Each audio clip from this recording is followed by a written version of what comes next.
Pour la première fois depuis 6 ans, le Conseil de sécurité a demandé à l'entité sioniste de cesser la colonisation dans les territoires palestiniens occupés. Il s'oppose fermement à toutes les mesures unilatérales entravant la paix et la solution à 2 États.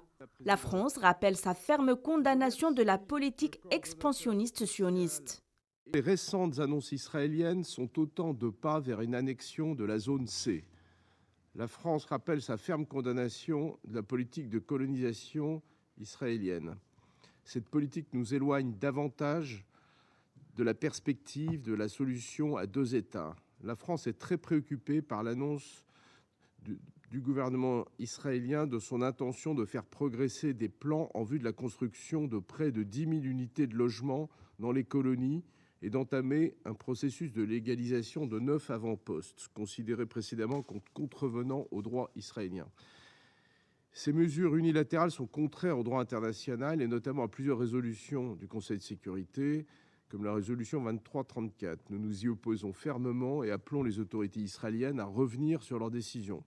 La Fédération helvétique, qui fait partie des membres tournants du Conseil de sécurité, s'est montrée très inquiète du fait de la décision de l'entité sioniste de légaliser les 9 postes avancés dans les territoires palestiniens occupés.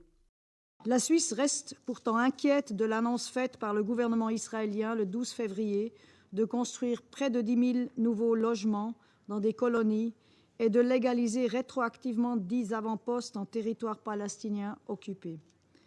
Nous appelons Israël à renoncer à ces mesures unilatérales qui risquent encore d'exacerber les tensions et mettent en danger une solution négociée à 2 États.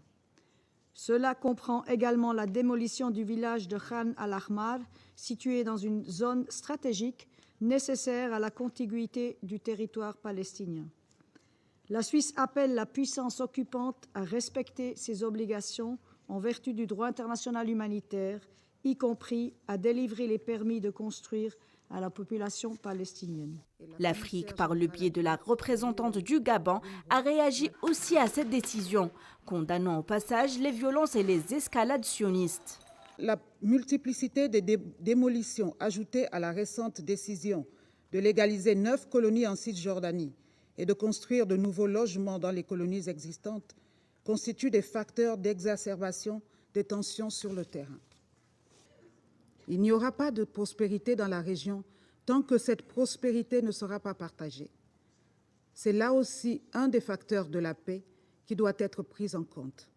L'entité sioniste avait pour rappel annoncé la poursuite de la construction et de l'expansion des colonies estimées à 10 000 logements et de la légitimation de 9 avant-postes de colonies, considérés comme une violation du droit international.